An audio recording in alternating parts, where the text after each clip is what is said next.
Crypto markets tumble again as 3AC is on the brink of bankruptcy. Three Arrows Capital, 3AC, seems to have become the next victim of this year's bear market, after defaulting on a $660 million loan. Suzu is now back in Singapore working with a law firm specializing in white-collar crime.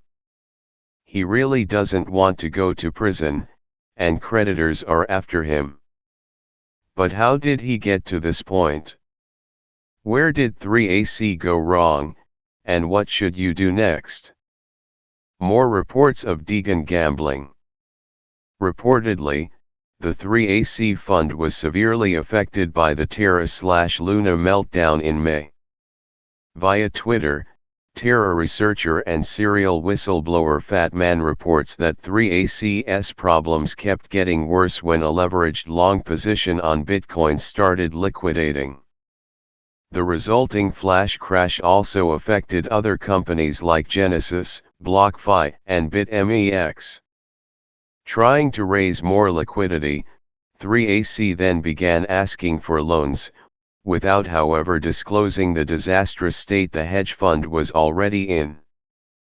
Fat Man writes, during the collapse, in a desperate bid for liquidity, 3AC solicited BTC from whales and trading firms. They lied about the fund's AUM, didn't disclose the Deegan long, and promised an estimated 20% yield on whatever they got. Most funds smelt a rat. The allegations don't stop there though. According to a recent Fortune article, the research firm FS Insight said that 3AC's high leverage positions were reminiscent of an old-fashioned Madoff-style Ponzi scheme. 3AC defaults on Voyager loan.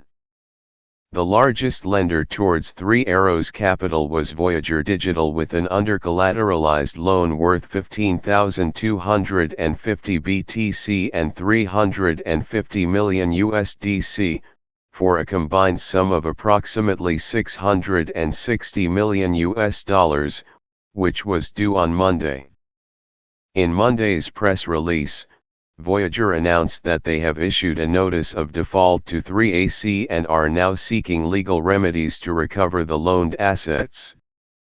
Fat Man estimates that 3AC has accrued a net debt of $1.6 billion by now. This just may have been the final straw for the crypto broker Voyager. After struggling to maintain their stock valuation over the last year, Voyager Digital stocks fell by over 73% in the last week alone.